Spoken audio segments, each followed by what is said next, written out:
The retirement of one Mr. Logic is over.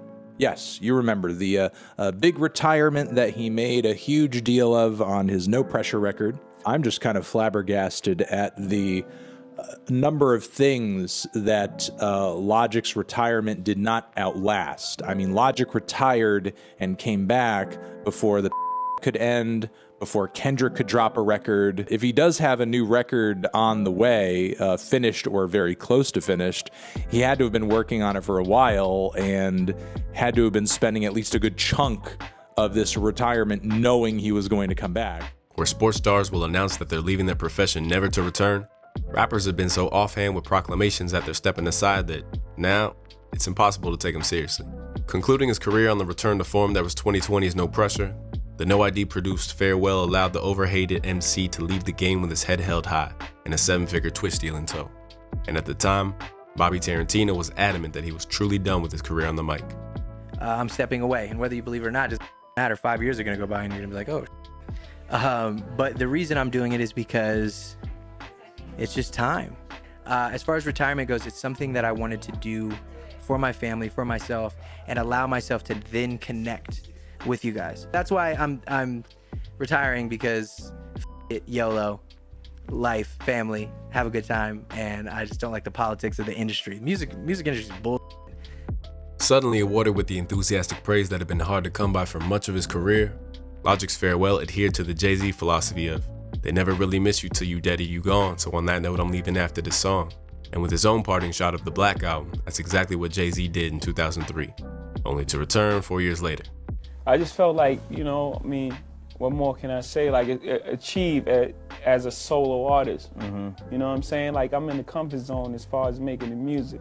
I can make music. Like, I know how to structure a song. I've been doing that 10 albums straight. Mm-hmm. You know what I'm saying? As well as collaborations and soundtracks. And I'm a young guy, you know what I'm saying? I still got to challenge myself in life. That's just part of being alive, part of living. So, now that Logic has joined the infamous ranks of those MCs who'd call it quits for all of a matter of months, it seems only right that we break down why the rap retirement home has such a revolving door policy. To begin with, we've got to consider that in an industry that's filled with treachery, retirement can often be used as a bargaining chip. Whether it's a way to build hype or to escape the clutches of a record deal, the threat of hanging it up has worked for MCs with varying results over the years. But if there was any common denominator between them, it's that none of them had any intention of voluntarily ending their career. A specialist when it comes to trolling, 50 Cent arguably pioneered this move with his half-hearted claim that he'd stop recording solo albums if he were defeated by Kanye when their third albums, Graduation and Curtis, went head-to-head in 2007. Betting on his name value and previous successes, the move ultimately backfired when Kanye outsold him. And in an interview with XXL, 50 admitted that it was a simple marketing ploy. That was something that we created, he conceded. Obviously, it riled up fans in every way, and the results are always bigger sales than usual. Both of the numbers were bigger than they would have been otherwise. Where 50's allusion to retirement was a case of egotism gone wrong, other rappers have followed in his footsteps as a means of expressing their unhappiness with their label. At the height of contractual disputes with Cash Money and Birdman in 2016, Lil Wayne tweeted that he was defenseless and mentally defeated, and thus would leave gracefully and thankful. I love my fans, but I'm done. Now free from the Cash Money clutches, Weezy has released a further 2 records since then and shows no sign of taking it easy. Similarly eager to sever his ties to DJ Drama's Generation Now imprint, Lil Uzi Vert employed a similar tactic in 2019, telling fans that, I'm done with music. I deleted everything. I want to be normal. I want to wake up in 2013.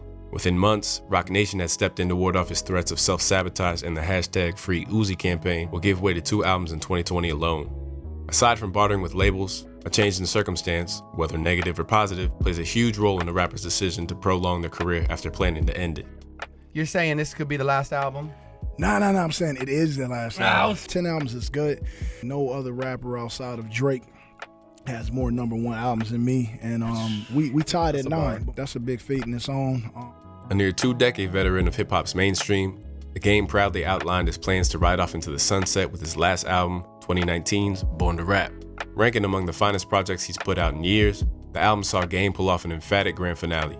But before he knew it, the nest egg that he thought he had in the form of his last record, which was released independently through newly launched label LA Prolific, suddenly evaporated as he had to forfeit all royalties as a part of a settlement from a 2015 case. By consequence, the game is now writing a new studio album entitled 30 for 30. In another case of an MC whose personal life was in turmoil, Eminem bowed out of hip-hop way back in 2005 amid an ongoing battle with substance abuse.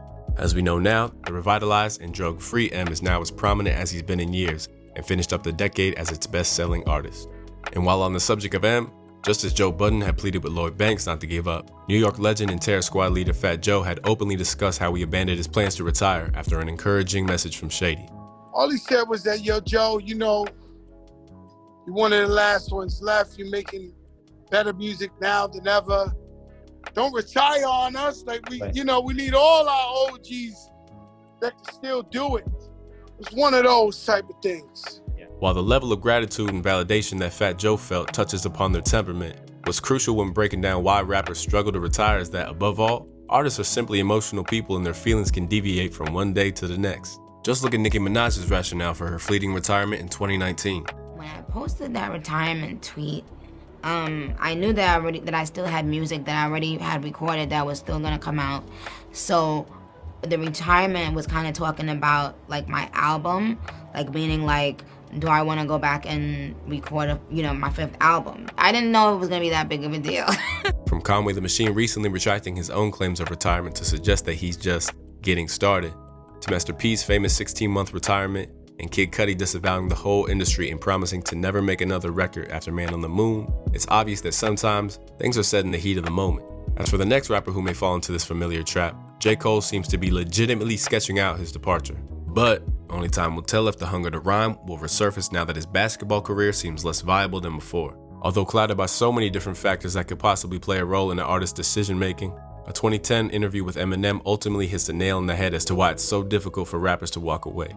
While it's undeniably a lucrative financial pursuit, hip-hop doesn't start as a job for most MCs. Instead, it's their passion in life, the thing that inspired them and provided them an escape from the drudgery or danger of their everyday lives. So when push comes to shove, this lifelong love affair proves difficult to walk away from. And where athletes are normally forced to retire due to physical limitations or age, rappers are only ever at the mercy of their imagination and the public's willingness to hear what they have to say. Meaning that if it's still possible to rhyme, it can be difficult to reject the call of something that has accounted for a massive part of your identity and public profile. The fans might say that it's garbage. You don't know how long people are gonna want you around, Eminem pondered to Vibe. Realistically, if I don't rap, what am I gonna do? It's too late to just be unfamous right now at this point. Unable to sink into the shadows and return to civilian life, these MCs that have not only lived their dream but reached the highest of heights often discover that what's on the other side of their career could be a long, dark, and uncertain road. As such, putting an end to something that's helped mold you as a person can be like sacrificing a part of your identity. And when viewed from this position, can we really blame them for going back on their brief pledges to retire? I don't want to go deal with that and bring that home to my family or bring that home to myself. I don't want my mom to have to, inherit the PTSD from, running around in the rap game and the beefs. You see people, can't get along for longer than 20 minutes. Everybody getting big bags of money, but you ain't this, you ain't this, you ain't fucking allowing each other out on Instagram. What kind of is this?